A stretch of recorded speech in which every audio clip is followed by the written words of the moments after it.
világunk gyors változásai nagymértékben próbára teszik az ember testi, lelki tűrő és alkalmazkodó képességét.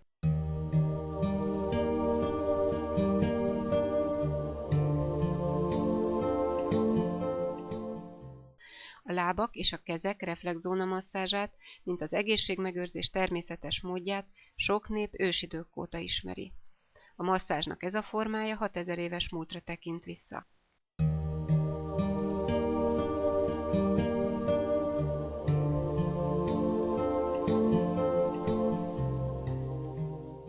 De mi is a reflexológia?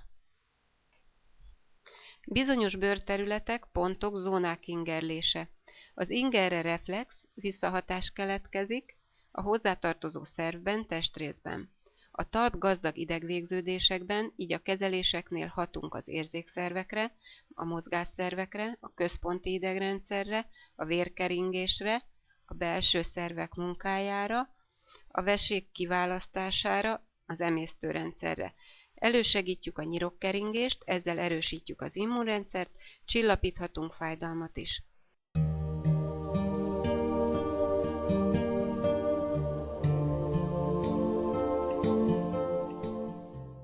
A szervezetünk számára szabályozó, kiegyenlítő, harmonizáló a hatása.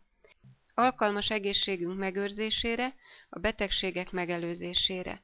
Sokszor már a betegség megjelenése előtt a reflexológus érzékeli a kezdődő bajt, ilyenkor a test többi részén még nem jelenik meg az elváltozás, tünet. A lábon levő reflexzónák a megfelelő szervek salakanyag lerakódási helyei. Cél a lerakódások elmasszírozása, ezáltal a szervezet öngyógyító erőinek mozgósítása.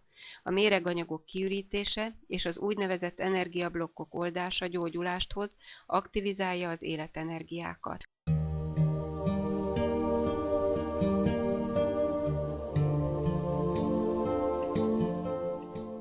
Korhatár nélkül javasolható, csecsemőkortól időskorig. Természetesen az életkor mellett maximálisan figyelembe kell venni a fizikai, pszichés állapotot is. Betegség esetén a hagyományos orvosi kezelések mellett a kéz- és talpmasszázs kiválóan alkalmazható kiegészítő terápiaként is, de sok esetben önállóan is hatásos.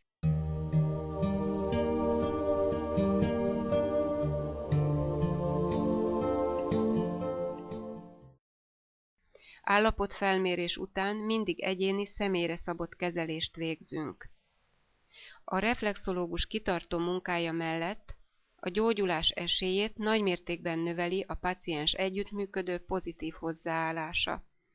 Hogy hány kezelést, milyen időtartamban végezzünk, mindig egyénileg döntjük el, amelyben a beteg gyógyulási folyamata iránymutató.